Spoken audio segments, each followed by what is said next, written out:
இந்த ஜூலை மாதத்தில் முதல் தேதியில் நம்ம ஆண்டோடைய சமூகத்தில் இந்த மாதத்தை தொடங்குறோம். நிச்சயமாக இந்த மாதம் நமக்கு ஒரு ஆசீர்வாதமாக இருக்கும். ஆமென்.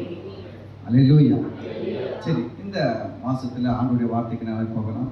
யோபு 5வது அதிகாரம் 19வது வசனத்தை வாசித்து இன்னும் அதிலிருந்து சில காரியங்கள் கூட நம்ம கடந்து போகலாம். யோபு 5வது அதிகாரம் 19வது வசனம்.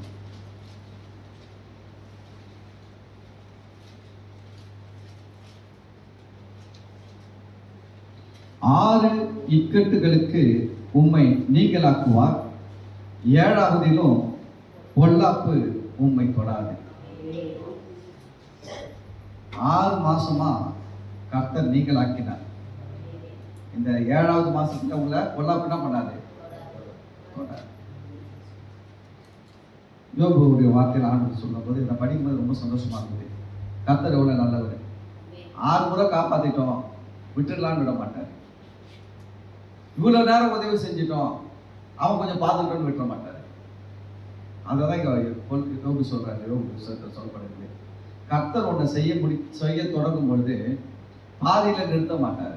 நம்ம வாழ்க்கையில கர்த்தர் எதை செய்யணும்னு தீர்மானிக்கிறாரோ அதை என்ன பண்ண மாட்டாரு? பாதியில நிறுத்த மாட்டாரு. ஆண்டவர் நம்ம வாழ்க்கையில ஒரு நோக்கத்தோடு நம்மை தெரிந்து கொண்டார். ஒரு நோக்கத்தோடு நம்ம இந்த உலகத்திலிருந்து பிரித்து எடுத்திருக்கிறார். ஒரு நோக்கத்தோடு நம்ம இந்த உலகத்திலிருந்து அழைத்து இருக்கிறார். தேவன் இதையெல்லாம் நமக்காக செய்திருக்கிற தேவன் நம்ம கொண்டு செய்ய வேண்டிய காரியங்களையும் செய்வார். நான் சொல்றேன், ஒருவேளை நீங்க முடியல நின்றுட்டா கூட ஓடும்போது ஒருத்தர் வேகமா ஓடுவாரு, கூட ஓடுறதால வேகமா ஓட முடியல, டயர்ட் ஆயிட்டாரு, டவுன் ஆயிட்டாருன்னா அந்த கூட நல்லா வேகமா ஓட என்ன பண்ணுவாருன்னா, அவர் நல்ல நண்பராக இருந்தா விட்டுட்டு ஓட மாட்டாரு. கொஞ்சம் ரீஃப்ரெஷ் பண்ணி இழுத்துட்டு ஓடுவாரு. நல்ல நண்பர்கள் என்ன பண்ணுவாரு? எப்ப டயர்ட் ஆவான்னு காத்திலிருந்து விட்டுட்டு ஓடிடுவாரு. ஆனா நான் சொல்றேன், நீங்கள் வணங்குகிற தேவன் ஒரு நல்ல நண்பர். அவர் யாரெல்லாம் அழைத்து இருக்கிறாரோ, யாரையெல்லாம் தெரிந்து கொண்டாரோ, எல்லா வாழ்க்கையிலும் பார்த்தீங்கன்னா கொஞ்சம் தொய்வுகள் வரும்.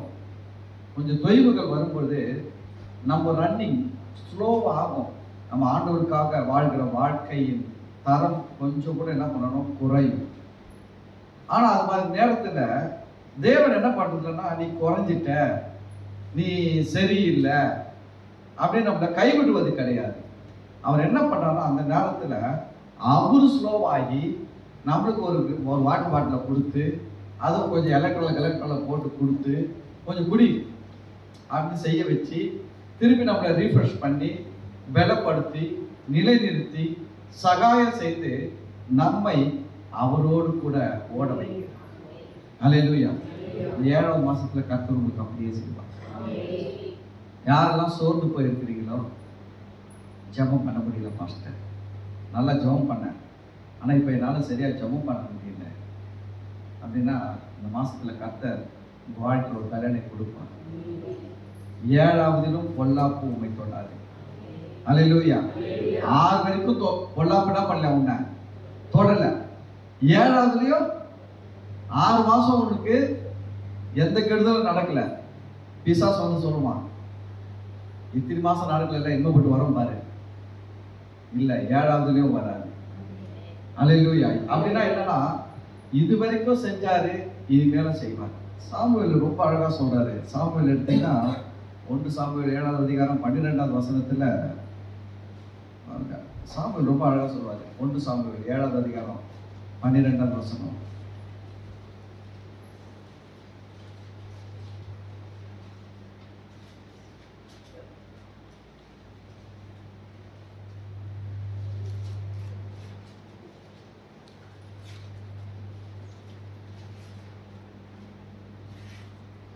அப்பொழுது சாமுவேல் ஒரு கல்லை எடுத்து மிஸ்பாவுக்கும் சேனுக்கும் நடுவாக நிறுத்தி, இம்மட்டும் கர்த்தர் எங்களுக்கு உதவி செய்தார் என்று சொல்லி அதற்கு எபனேசர் என்று பெயரிட்டார். ஆண்டவருடைய நாமம் பல நாமங்கள் அவருக்கு சொல்லப்படுகிறது. அதுல ஒரு நாமம் என்னன்னா எபனேசர். நம்ம அதை எபனேசர்னு சொல்லுவோம், எபினேசர்னு சொல்லுவோம். ரெண்டுமே ஒண்ணுதான். எபினேசர்னா வேற, எபனேசர்னா வேற கிடையாது. ரெண்டுமே ஒண்ணுதான், உச்சரிப்பு தான். கவனிங்க, ஆணுடைய பேர் வந்து ஒரு நாமம் எபினேசர். அந்த எபினேசர்னா என்னன்னா, இம்மட்டும் உதவி செய்தார் அப்படின்னா என்ன அர்த்தம்? இதுவரைக்கும் உதவி செஞ்ச ஆண்டவர் தான் இனியும் பார்க்க போறாரு, இனியும் நடத்த போறாரு. அதுதான் யோபுல சொல்லுது, ஆறுக்கும் நீங்களாக்கினவர், ஏழாவதிலும் உனக்கு என்ன பண்ணாது, பொல்லாப்பு தொடராது. ஏழாவதிலும் பொல்லாப்புமை தொடாது. அப்படின்னு என்னன்னா, இதுவரைக்கும் பாதுகாத்த தகப்பன் இந்த 7வது மாசத்துலயும் உங்களை பாதுகாப்பான். ஆமென். நீங்க அந்த தைரியத்தில் இருக்கணும். 7வது மாசத்துல நான் சொல்றேன், தைரியமா இருங்க. 6 மாசத்துல நன்மை செய்த கர்த்தர் 7வது மாசத்துலயும் எனக்கு நன்மை செய்வார். இது 7வது மாசம் மட்டும் கிடையாது, இது உங்க வாழ்நாளெல்லாம் நீங்கள் இதை வைக்கணும். இம்மட்டும் உதவின எபினேசர் இனிமேல எனக்கு என்ன பண்ணுவாரு, உதவி செய்வார். உதவியை நிறுத்த மாட்டார். எப்பவுமே உதவி செய்யறவங்க செய்வாங்க. ஆனா அவங்களுக்கு கொஞ்சம் கஷ்டம் வந்துருச்சு, அவங்களுக்கு கொஞ்சம் பற்றாக்குறை வருது அப்படின்னா என்ன பண்ணுவாங்க, உதவி செய்யறவங்க டக்கு என்ன பண்ணுவாங்க, உதவி செய்யறத குறைப்பாங்க, கொஞ்சமா பாதியா குறைப்பாங்க. அப்புறம் கொஞ்ச நாள் கழிச்சு என்ன பண்ணுவாங்க, ஸ்டாப்பே பண்ணிடுவாங்க. ஏன்னா அவங்க சூழ்நிலை. ஆனா உங்களுக்கு உதவி செய்கிறவருக்கு எந்த காலத்திலும் ஒரு நெருக்கமும் வராத அளவுக்கு எந்த பற்றாக்குறையும் வராது. அப்போ உங்களுக்கு உதவி கம்மியாவும் ஆகாது, குறைஞ்சும் போகாது. அல்லேலூயா. ஏன்னா உங்களுக்கு உதவி செய்கிறவர் பரிபூர்ணமானவர். அல்லேலூயா. அவர் இல்லைன்னா கூட உருவாக்கி கொடுப்பாங்க. பைபிள் சொல்லுது, தேவன் அவருடைய பிள்ளைகளுக்கு ஒன்று தேவைன்னா அது இந்த உலகத்துல இருக்குது, ஒரு வேலை இல்லைன்னா கூட அவங்களுக்காக உருவாக்கி கொடுக்கிறது. ஆமென்.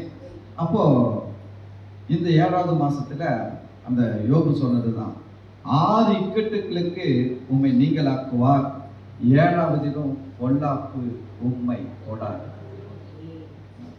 அது மட்டும் கிடையாது, இந்த 7வது மாசம் ஒரு விசேஷமான மாசம்.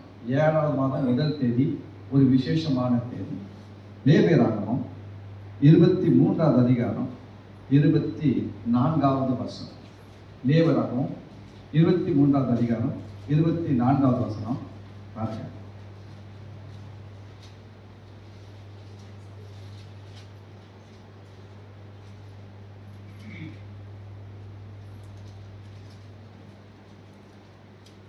நீ இஸ்ரவேல் புத்திரரோட சொல்ல வேண்டியது என்னவென்றால், உங்களுக்கு 7ஆம் மாதம் 1ஆம் தேதி, எந்த மாசம்?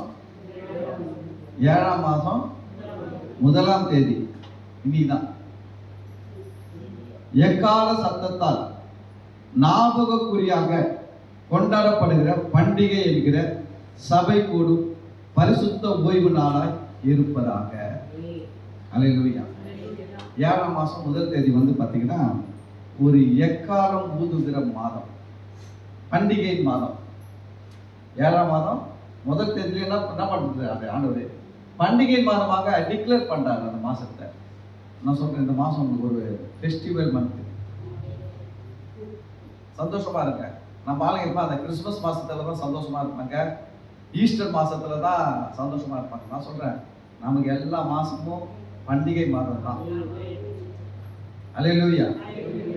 நம்ம அதை மறந்து போகக்கூடாது. கரெக்டாக சொல்றாரு, 7வது மாசமா, ஓகே, ஃபெஸ்டிவல் மாசம். வெறும் கிறிஸ்துமஸ் ஈஸ்டர் மட்டும் கிடையாது, இந்த 7வது மாதம் உங்களுடைய பண்டிகை மாதம். ஆமென். எக்காலம் ஊதும். எக்காலம் ஊதுக்கு வந்து 2 அர்த்தம் வரும்.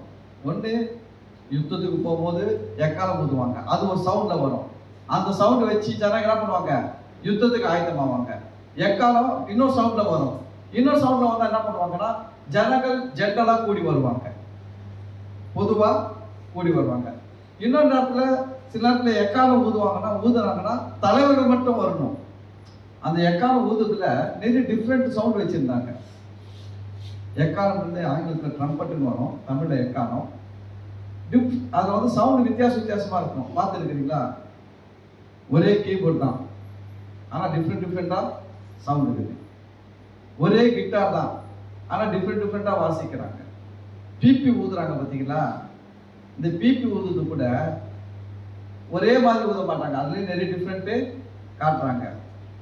மோளம் அடிக்கிறது, கல்யாணத்துக்கு ஒரு மாதிரி மோளம் அடிக்கிறான், சாவுக்கு ஒரு மாதிரி மோளம் அடிக்கிறான். ஒரே போல தான் இல்லை, ஆனால் டிஃப்ரெண்ட் காட்டுறாங்க. அது போல எக்காலத்திலே டிஃப்ரெண்ட் இருக்குதான். எக்காலத்தில் ஒரு சவுண்டு இப்படி ஊதுனா அந்த தலைவர்கள் மட்டும், லீடர்ஸ் மட்டும் வருவாங்க. இன்னொரு சவுண்டு ஊதுனா மக்கள் வந்து சபைக்கு வருவாங்க. இன்னொரு சவுண்டு ஊதுனா என்ன பண்ணுவாங்கன்னா மக்கள் யுத்தத்துக்கு ரெடி ஆவாங்க. இன்னொரு சவுண்டு இருக்குது, இன்னொரு சவுண்டு கேட்டா மக்கள் என்ன பண்ணுவாங்கன்னா எல்லாம் கூட்ட முடிச்செல்லாம் கட்டிக்கின்னு வேற இடத்துக்கு போறதுக்கு ரெடி ஆகிடுவாங்க. பாருங்க, ஒரே எக்காலம் தான் வர்ற சவுண்டு 4 காரியங்கள் என்ன பண்ணுது, மக்களுக்கு அறிவிக்கிறது. அது போலதான் எக்காலம் என்பது தேவனுடைய வார்த்தைக்கு அடையாளமாக இருக்கிறது. எக்காலம் எதற்கு அடையாளமா இருக்குது? தேவனுடைய வார்த்தைக்கு அடையாளமா இருக்கு. இந்த 7வது மாசத்துல இது என்ன உங்களுக்கு பண்டிகைன்னா எக்காலம் ஊதும் பண்டிகை. இந்த பண்டிகை என்ன பேர்? என்ன? எக்காலம் ஊதும் பண்டிகை. ஃபாதர் அழகா பாட்டிருக்காரு, எக்காலம் ஊதிடுவோம் எரிகோவை தகர்த்திடுவோம். புரியுதுங்களா? உங்க வாழ்க்கையில நீங்க இந்த 7வது மாசத்துல எக்காலம் ஊதுங்க, எரிகோ விழுந்து போகும். பெரிய எரிகோ கோட்டை போல நான் சொல்றேன், சில பேருக்கு இது வரைக்கும் நடக்காம ரொம்ப ஸ்ட்ராங்கா இருக்கிற எரிகோ கோட்டை போல இருக்கிற பிரச்சனைகள் இந்த மாசத்துல இயேசுவின் நாமத்தில் விழுந்து போகும். நீங்க அதன் மேல ஏறுவீர்கள். எரிகோ கோட்டை இஸ்ரவேல் ஜனங்களுக்கு முன்பாக பலமான உயரமாய் நின்னது, தலைக்கு மேல இருந்துச்சு. ஆனா உடைஞ்சி விழுந்த உடனே அவங்க காலுக்கு கீழே வந்துச்சு. ஏன்னா அவங்க என்ன பண்ணாங்க, ஆண்டவர் சொல்றாரு, எங்கெங்கெல்லாம் எரிகோ கோட்டை உடைந்து விழுகிறதோ அங்கெங்கெல்லாம் நீங்க என்ன பண்ணுங்க, ஏறுங்க. அந்த உடைஞ்சு விழுற கோட்டை சுவர் கற்கள் நீங்க என்ன பண்ணுங்க, ஏறுங்க. நான் சொல்றேன், எல்லா பேண்டேஜையும் அந்த சுவர் எப்படி இருந்ததுன்னா ஒரு கல்லுக்கு மேல் ஒரு கல் வச்சு நல்லா அந்த ஒரு கல்லுக்கும் நல்ல பாண்டிங், என்ன சொல்லுவாங்க, நல்ல சிமெண்ட் பூச்சி நல்ல பாண்டிங் டைட்டா இருந்தது. கர்த்தர் எல்லா பாண்டிங்கும் உடைச்சாரு. ஒரு கல்லுக்கும் நடுவில் இருக்கிற எல்லா பாண்டிங்கும் உடைச்சாரு, செதற அடிச்சாரு. நான் சொல்றேன், இந்த 7வது மாசம் எக்காலம் ஊதுகிற மாசம். எக்காலம் ஊதுதுன்னா நீங்க நல்ல ஆண்டுடைய வார்த்தையை பேசணும், வாக்கு தத்தங்களை பேசணும். ஆண்டுடைய வாக்கு தத்தங்களை பேசுங்க, சோர்ந்து போகாதீங்க. நான் சொல்றேன், ஒரு வேலை நிறைய நாள் எதிர்பார்த்து கிடைக்காம சோர்ந்து போய் நடக்காதுன்னு நினைச்சிருந்தீங்கன்னா நான் சொல்றேன், உங்களுக்கு தேவனால கூடாத காரியம் ஒண்ணுமே கிடையாது. தேவனால் கூடாத காரியம் ஒண்ணுமே கிடையாது. நம்ம வாழ்க்கையில நம்ம அனுபவம், நம்மளுடைய மைண்டு, நம்ம விசுவாசம், குறைஞ்ச விசுவாசம், நம்ம சில காரியத்துல என்ன பண்றோம்னா க்ளோஸ் பண்ணிடுவோம். இதெல்லாம் நம்மளுக்கு நடக்காது, இதெல்லாம் கிடைக்காது. நான் பேசுறேன், நான் கூட சோர்ந்து போயிடுவேன். ஒரு கார் வாங்கணும் நான் யோசிக்கிறேன், என்ன கார் வாங்குவேன், என்ன காரை யோசிக்கிறேன் மைண்ட்ல தெரியுமா? டாடா வாங்கலாமா, சுசுகி வாங்கலாமா, அப்படிதான் யோசிக்கிறேன். அதனால என்னால ஏன் BMW வாங்கலாமா, பென்ஸ் வாங்கலாமான்னு யோசிக்க முடியல. அதுவும் கார் தானே, ஏன் என்னால அதை யோசிக்க முடியல? அதுதான் இந்த மைண்டு, இந்த புத்தி. அவ்வளவுதான். இந்த புத்தி என்னதான் பேசினாலும் என்னதான் கேட்டாலும் அது எங்கதான் போய் நின்னுக்குது, அங்கதான் போய் நின்னுக்குது. புரியுதுங்களா? சில வீடு ஒரு இடம் பள்ளமா இருக்கும், மீதி இடம் தான் மேடா இருக்கும். தண்ணி எவ்வளவுதான் சொல்லிட்டு எங்கதான் ஊத்துனாலும் கடைசியில் எங்கதான் வந்து நின்றுக்கும், பள்ளத்துல தான் வந்து நின்றுக்கும் எல்லா தண்ணியும். அதெல்லாம் கொஞ்சம் சரி பண்ண சரியாயிடும். புத்தியை தான் சரி பண்ணணும். யோசிச்சு பாருங்க, ஒரு கார் வாங்கணும்னு யோசிக்கும் போது ஏன் நம்மளால வந்து ஒரு BMW கார் வாங்குவோம்னு யோசிக்க முடியல? ஏன்னா நம்ம மைண்ட் அந்த அளவுக்கு என்ன ஆகலைன்னா விஸ்தாரம் ஆகலை, நம்ம மைண்ட் அந்த அளவுக்கு பெருசா ஆகலை. அல்லேலூயா. அட்லீஸ்ட் வாங்க முடியுதோ முடியலையோ வாங்கினா சொல்லுங்க, ஆமென் சொல்லுவோம். ஏன்னா ஒண்ணு தெரியுங்களா, உலகத்தில் இருப்பவனிலும் நமக்குள் இருக்கிறவர் பெரியவர்.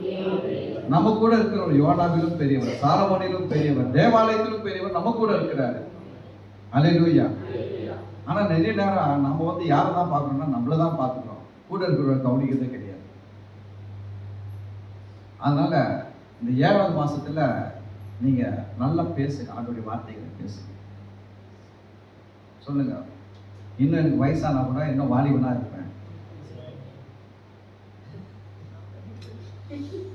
சொல்லுங்க, வெள்ள முடியெல்லாம் கருப்பா திரும்பவும் மாறும். அது ஒன்றும் பெரிய விஷயம் இல்லை. தேவனால் செய்ய முடியாத காரியம் ஒன்றும் கிடையாது. அவர் சொன்னாரு, தேவனால் கூடாத காரியம் ஒன்றும் இல்லை. அதே போல சொல்லிட்டு அப்படியே எங்க எடுத்து வந்து தெரியுங்களா? அதே பவரை, அதே அத்தாரிட்டியை எங்க எடுத்து வந்து கொடுத்தா தெரியுங்களா? விசுவாசிக்கிறவனுக்கும் எல்லாம் கூடும். தேவனால் எல்லாம் கூடும் சொன்னாரு. அதே பவரை யாருக்கிட்ட எடுத்து செகண்டே வச்சாருன்னா, விசுவாசிக்கிறவனுக்கு எல்லாம் கூடும். நீங்க விசுவாசிச்சு பார்க்க, வெள்ள முடியலாம் கருப்பு ஆகும், நான் திரும்ப வாலிபனா மாறுவேன் அப்படின்னு விசுவாசிச்சு பாருங்க, கண்டிப்பா மாறும். அதாவது இந்த உலகத்திலேயே தேவனால செய்ய முடியாதது ஒண்ணுமே கிடையாது. இந்த முடியில செய்ய முடியாதா அவரால்? எத்தனை முறை வெட்டினாலும் திரும்பவும் வளர வச்சிடறாரு. அப்போ வளர வைக்க முடிகிற அவரால் கலரை மாற்ற முடியாதுங்களா? அதெல்லாம் முடியும். ஆனால் நம்ம தான் சொன்னோம் பார்த்தீங்களா, கார் வாங்கினோம்னா நம்ம எதை யோசிக்கிறது இல்லை? BMW என்ன பண்ணுறது இல்லை, யோசிக்கிறதே இல்லை. பென்ஸை யோசிக்கிறதே இல்லை, ஆடியை யோசிக்கிறதே இல்லை. எதை தான் யோசிக்கிறோம்? எது பட்ஜெட் காரு? டாடா கிடைக்குமா, சுசுகி கிடைக்குமா, இல்லை வேற ஏதாவது நல்ல கம்பெனி கொஞ்சம் கம்மி விலையில விட்டுருக்குறான்னா அப்படின்னு அதை தான் யோசிக்கிறோம் வழிய. ஏன்னா நம்ம மைண்ட் எப்படி இருக்குது, நல்லமாக்குது. எவ்வளோதான் தண்ணி ஊற்றினாலும் என்ன பண்ண மாட்டேங்குது, எங்க இருக்க தண்ணி இங்கே தான் வந்து சேர்ந்துருது. கொஞ்சம் பள்ளத்தெல்லாம் மேடாக்கணும். நல்ல எக்காலம் ஊதுங்கள். நான் சொல்றேன், விசுவாசமா பேசுங்க, எலும்புகளை பார்த்து பேசுங்க. எலும்புலாம் வலிக்குது, நரம்பு வீக்னஸ். டாக்டர் எவ்வளோ சொல்றேன், நரம்பு வீக்னஸ், எலும்பு வீக்னஸ், வேற என்னன்னா ஸ்பேர் பார்ட்ஸ்லாம் வீக்னஸ் சொல்றாங்க. சொல்லிட்டோம், நத்திங் ப்ராப்ளம். நம்ம கிட்ட ஒரு டூல் இருக்குது, சரி பண்ணுறது. நம்ம கிட்ட என்ன இருக்குது, டூல் இருக்குது. இயேசுவின் நாமம், இயேசுவின் வார்த்தைகள், ஜீவனுள்ள தேவனுடைய வார்த்தைகள் ஒரு காலம் ஒழியாது, ஒரு நாளும் அழியாது. ஆமென். அதை பேசணும். அதுதான் எக்காலம் ஊதும் பண்டிகைன்னா என்னன்னா, நீங்க எக்காலம் ஊதணும். அந்த 7ஆவது மாசத்துல நான் சொல்றேன், நீங்க எதையெல்லாம் பேசுகிறீர்களோ அதெல்லாம் உங்க வாழ்க்கையில நடக்கும். அது ஒரு பிளெஸிங்ஸா பேசுறேன். இந்த 7ஆவது மாசத்துல நீங்க நல்லா பேசுங்க. உங்களுக்கு என்ன தேவைன்னு பாருங்க, பேசுங்க. வசனத்தை வெறும் வாயில பேசாதீங்க, வசனத்தோடு பேசுங்க. உங்களுக்கு தேவையானதை கொடுக்கக்கூடிய ஆதாரமான வசனத்தை வைத்து பேசுங்க. ஒரு வக்கீல் போய் பேசுறாரு ஜட்ஜி கிட்ட போயிட்டு, ஐயா எங்க கட்சிக்காரர் நிரபராதி விட்டுடுங்க அப்படின்னு ஜட்ஜி விட்டுடுவாரா? செக்ஷன் சொல்லணும். எந்த செக்ஷன் அடிப்படையில் என் கட்சிக்காரர் தண்டிக்கப்பட வேண்டியவர் அல்ல, விடுதலை ஆக வேண்டியவர், இந்த செக்ஷன் நம்பரை சொல்லி இந்த செக்ஷன் நம்பர் படி என் கட்சிக்காரர் குற்றவாளி அல்ல அப்படின்னு ப்ரூவ் பண்ணணும். போலீஸ்காரன் கூட பிடிச்சிட்டு போயிட்டு கோர்ட்டில் நிற்க வச்சு இவன் தப்பு பண்ணியிருக்கிறான் ஐயா அப்படின்னு சொன்னா கோர்ட் எடுத்துக்காது. இங்கிருந்து கொண்டு போறோம், செக்ஷன் நம்பர் போட்டு தான் கொண்டு போறான். இந்த செக்ஷன் நம்பர் படி இந்த ஆள் குற்றவாளி நாங்க நிக்க வைக்கிறோம். அவங்க விடுதலை ஆக்கிறவங்களாம் இன்னொரு செக்ஷன் நம்பர் வச்சுதான் என்ன பண்றாங்க, விடுதலை கொண்டு வராங்க. அப்போ கர்த்தர்கிட்ட நம்ம வாங்குறதுக்கும் செக்ஷன் நம்பர் ஐபிசி, ஆமா நம்ம ஐபிசி பயன்படுத்தணும். ஐபிசி இந்தியன் பினல் கோடு. நம்ம வந்து இந்த பைபிள் கோடு, நம்மளுக்கு அவன் பிசி நம்ம பிசி, நம்மளுக்கு பைபிள் கோடு தான் நம்ம கோட் பண்ணோம். இந்த வசனத்தின்படி ஆண்டவரே என் வாழ்க்கையில இது சரியாகணும், இந்த வார்த்தையின்படி இது சரியாகணும், இந்த வசனத்தின்படி எனக்கு இது உண்டாகணும், இந்த வசனத்தின்படி நான் சொல்ற பிள்ளைகள் இப்படி இருப்பாங்க, இந்த வசனத்தின்படி என் குடும்பம் இப்படி இருக்கும், இந்த வசனத்தின்படி எங்களுடைய கையில் பிரயாசம் இப்படி இருக்கும், இந்த வசனத்தின்படி நான் வேலை செய்கிற இடத்துல எனக்கு உயர்வு இருக்கும், இந்த வசனத்தின்படி என் குடும்பத்தில் நஷ்டம் வராது, இந்த வசனத்தின்படி நான் விருத்தி அடைவேன் அப்படின்ட்டு நீங்க சொல்லும்போது நீங்க என்ன பண்ணீங்கன்னா எக்காலம் ஊதுகிறீர்கள். அல்லேலூயா. ஒரு சில வசனங்கள் வாசிச்சு முடிச்சிடும் ஒரு 5 minutesல. யோசுவா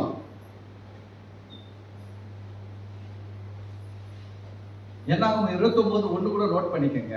என்னாகும் 29:1 நோட் பண்ணிக்கங்க. அது என்னன்னா நான் படிச்சிடறேன்.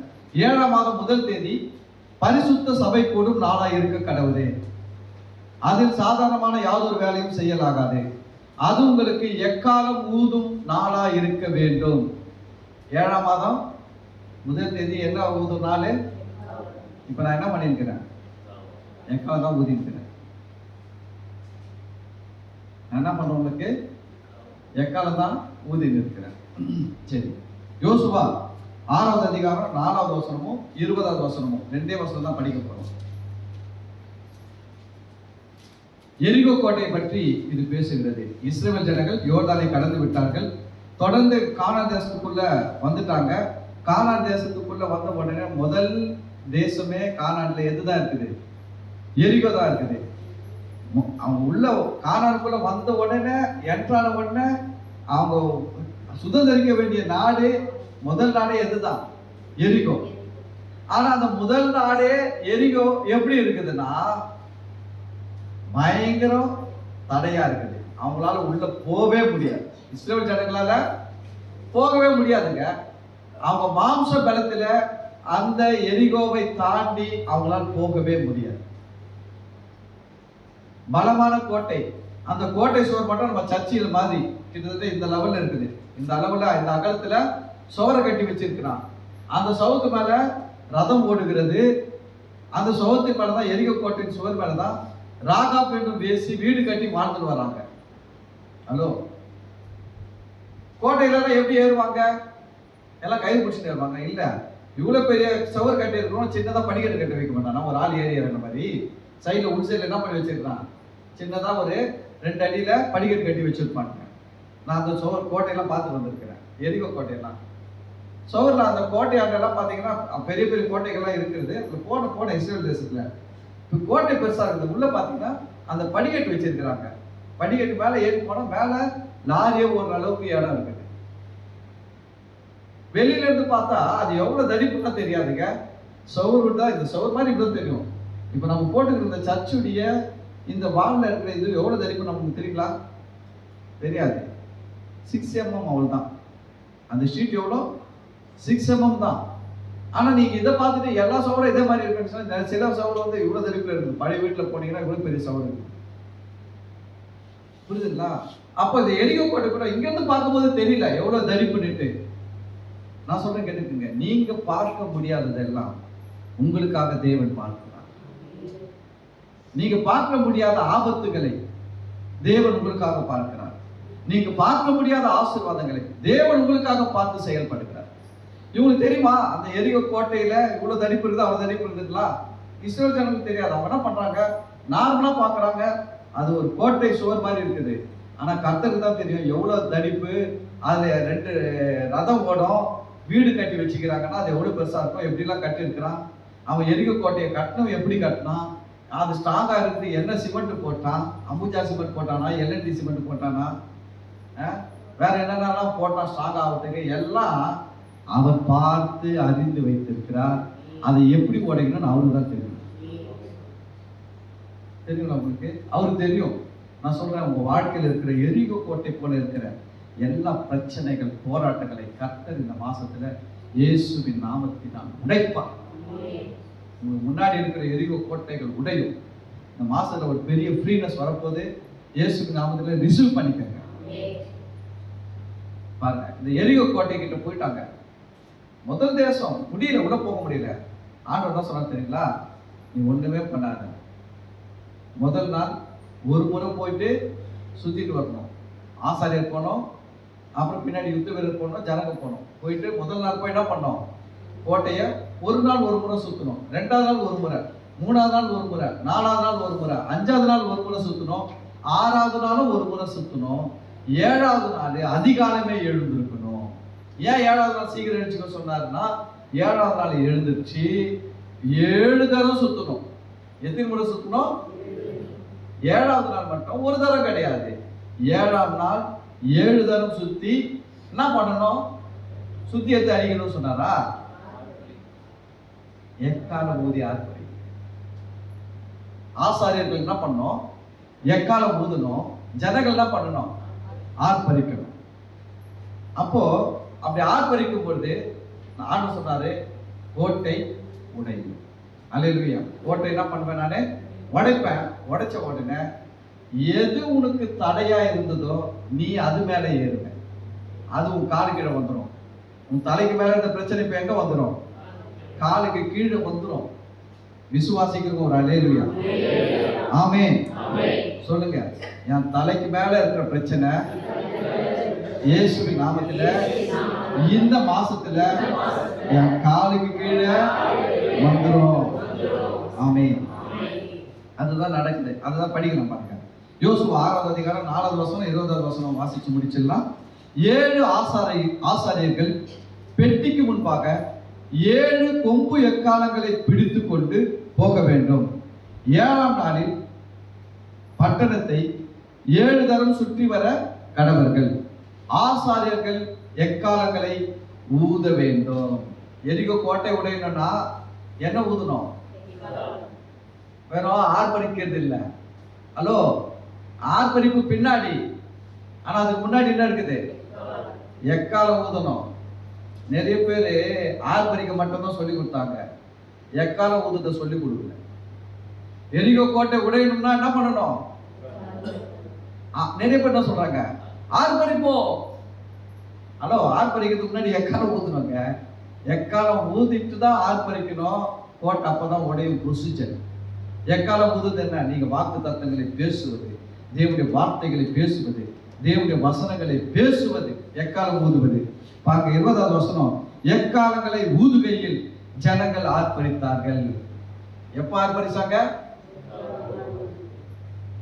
கவனிங்க, நீங்க வசனத்தை பேசிட்டு விசுவாசிச்சாதான் அது நடக்கும். வசனத்தை பேசாம விசுவாசிச்சா எக்காலம் ஊதாம ஆர்ப்பரிக்கிற மாதிரி. வசனத்தை சொல்லிட்டு நீங்க விசுவாசிச்சீங்கன்னா எக்காலம் ஊதிட்டு ஆர்ப்பரிக்கிற மாதிரி. எக்காலங்களை ஊதுகையில் ஜனங்கள் ஆர்ப்பரித்தார்கள். எக்கால சத்தத்தை ஜனங்கள் கேட்டு மகா ஆரவாரத்தோட முழங்குகையில். எக்கால சத்தம் வசனத்தை கேட்டு எப்படி இருக்கணுமா ஜனங்க?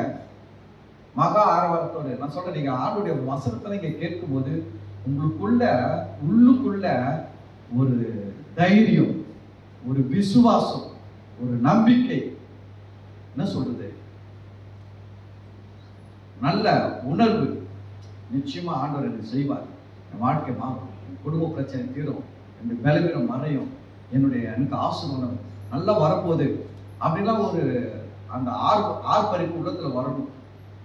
நீங்க நான் எக்காலம் ஊதும் போது ஒண்ணுமே உங்களுக்குள்ள ஆர்ப்பரிப்பு ஆரவாரமா வரலன்னு வச்சுக்கோங்க, எரிக்க கோட்டை அப்படியே இருக்க போகுது.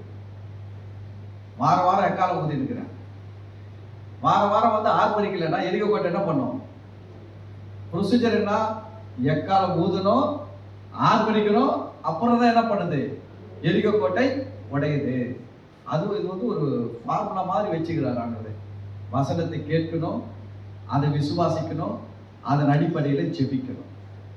அதுதான் அப்பதான் என்ன பண்ணணும்? எரிகோ கோட்டை உடையும். நீங்க ஜெபிக்கும் போது கூட வந்து என்ன பண்ணணும்? ஸ்தோத்திரத்தோடு கூட ஜெபிக்கணும். சரி. எக்காலங்களை ஊதுகையில் ஜனங்கள் ஆர்ப்பரித்தார்கள். எக்கால சத்தத்தை ஜனங்கள் கேட்டு மகா ஆரவாரத்தோட முழுகுகையில் அலங்கம் இடிந்து விழுந்தது. அலங்கம் இடிந்து விழுந்தது. இவங்களால இடிக்கவே முடியாது. மனித சக்தினால முடியாத ஒன்றை தேவன் தம்முடைய சக்தியை பயன்படுத்தி செய்தார். எதெல்லாம் முடியாதுன்னு நினைக்கிறீங்களோ அதையெல்லாம் முடிய வைப்பாரு. எதெல்லாம் உடையாதோ அதெல்லாம் உடையும். அந்த மாசத்துல விழுந்தது பாருங்க. உடனே ஜனங்கள் அவரவர் தங்களுக்கு நேராக சவுர் இடிஞ்சு, கர்த்தர் எப்படி செஞ்சார் தெரியுங்களா? சவுர் இடிஞ்சு எல்லாம் சவுர் இதுதான் வச்சுக்கோங்களேன். சவுர் இதுதான், இந்த பக்கத்துல சுத்தி இருக்கிறான். கர்த்தர் சவுர் அடிச்சு இவன் மேல தள்ளல, உள்பக்கமா தள்ளி விட்டாரு. சோரை அடிச்சு எப்படி தள்ளிட்டாரு பாருங்க. எவ்வளவு பாதுகாப்பு பாருங்க. தேவன் வந்து எது செஞ்சாலும் நம்ம லாபம் பார்த்துதான் செய்யறாரு. பக்கத்துல பார்த்து சொல்லுங்க, தேவன் எது செஞ்சாலும் உங்க லாபத்தை பார்த்து உங்களுக்காக செய்யறாரு. இப்படிப்பட்ட தேவனை நம்ம கையில வச்சு நம்ம எப்படி பேசுறோம்? மண்டையை உடைப்பாரு, கையை உடைப்பாரு, காலை உடைப்பாரு, ஒன்றும் இல்லாமல் ஆக்குவாரு, வேலையை கொடுக்குவாரு, பிஸ்னஸை கொடுக்குவாரு, நாசப்படுத்துவாரு, நஷ்டப்படுத்துவாரு. இப்படியா பேசுறது? அவர் அந்த கோட்டையை உடைச்சாருங்க. ஒரு கண்ணு கூட இவன் மேல விழுல, எல்லா கண்ணும் உள்ளுக்குள்ள விழுது. இவன் அவன் நேரம் ஓடுறான்.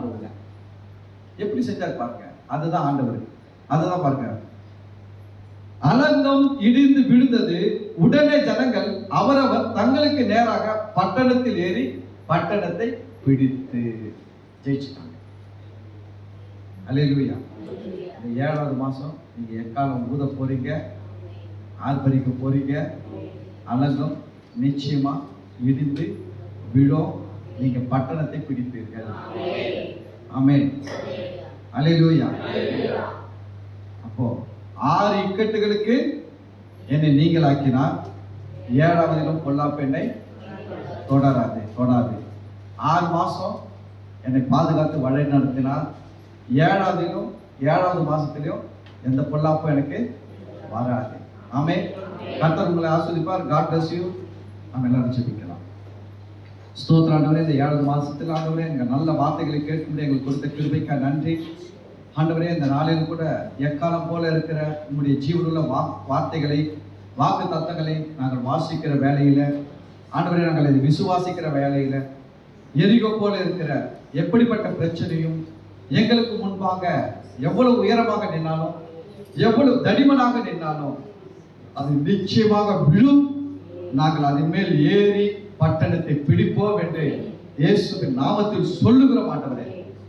இதுவரைக்கும் ஆண்டவரே பிள்ளைகளின் வாழ்க்கையில வர வேண்டிய நன்மைகள், தடைப்பட்டு இருக்கிற நன்மைகள், அடைப்பட்டு இருக்கிற நன்மைகள் இந்த மாசத்துல இயேசுவின் நாமத்தினால எரிகோ விழுந்து உடைந்து போனது போல இயேசுவின் நாமத்தில் உம்முடைய பிள்ளைகளுக்கு முன்பாக விழுந்து போகட்டும், உடைந்து போகட்டும், நொறுங்கி போகட்டும் என்று சொல்லுகிற ஆண்டவரே, பிள்ளைகள் அதன் மேல ஏறி அவருடைய ஆசீர்வாதத்தை சுதந்திரிக்கட்டும் என்று சொல்லுகிறேன். தொடர்ந்து இந்த நாளில் இந்த 7வது மாதத்துல இந்த வார்த்தைகளை கேட்டுக்கொண்டிருக்கிறேன். நேரில் ஆன்லைன்ல கேட்கிற ஒவ்வொரு பிள்ளைகள் மேல இந்த ஆசீர்வாதத்தை பேசுகிறேன். ஆண்டவரே, ஒரு பெரிய பிளஸ்ஸிங், இதுவரைக்கும் அவங்க பார்க்காத பெரிய ஆசீர்வாதங்கள் ஆண்டவரே, அவங்க கண்ணுக்கு தெரியல, ஆனா நீங்க பார்த்துட்டீங்க. உங்களுடைய பிள்ளைகளுக்கு தெரியாதது நீங்க பார்த்து வச்சிருக்கிறீங்க. அதெல்லாம் ஆண்டவரே இந்த நாளில் இந்த பிள்ளைகள் பார்க்கிற, பெறுகிற, அனுபவிக்கிற மாதமா இது இருப்பதாக என்று இயேசுவின் நாமத்தில ஆசீர்வதித்து ஜெபிக்கிறார். இந்த மாதத்தை கர்த்தர் ஆசீர்வதிங்க. அப்பா, எங்களை 6 இக்கட்டுகளுக்கு நீங்களாக்கினவர், 7வதிலும் பொல்லாப்புகளை தொடாதபடி பாதுகாக்கிறவர், எங்களோடு கூட இருக்கிறபடியால் நன்றி ஆண்டவரே. இந்த மாதத்தை ஒரு விஷயம் கற்று ஒப்புக் கொடுக்கிறோம், எங்களை ஒப்புக் கொடுக்கிறோம். அப்ப எங்களோடு இணைத்திருக்கிற எல்லாவற்றையும் அர்ப்பணிக்கிறோம். நீங்க நடத்துங்க, நீங்க மகிமைப்படுத்துங்க. துதிகன மகிமை மாட்சிமைகளை உமக்கு செலுத்துகிறோம். அப்பா, ஆண்டவராக இயேசு கிறிஸ்து நாமத்தில் ஜெபிக்கிறோம், நன்றி செலுத்துகிறோம். நல்ல பிதாவே, ஆமென். நாத்துமாவே கர்த்தரை ஸ்தோத்திரி, என் முழுவதுமே அவர் பரிசுத்த நாமத்தை ஸ்தோத்திரி. நாத்துமாவே கர்த்தரை ஸ்தோத்திரி, கர்த்தர் செய்த சகல உபகாரங்களும் மறவாதே. ஆமென். பிதாவாகிய தேவனுடைய அன்பும் கர்த்தராகிய இயேசு கிறிஸ்துவின் கிருபையும் பரிசுத்த ஆவியினுடைய அன்பினையும் ஐக்கியமும் ஆசீர்வாதமும் வழிநடத்துதலும் இப்பொழுதும் ஆண்டவராகிய இயேசு கிறிஸ்துவின் வருகை வரைக்கும் நம் அனைவரோடு கூட இருப்பதாக. Amen. Hallelujah, hallelujah, hallelujah. Happy July. God bless you.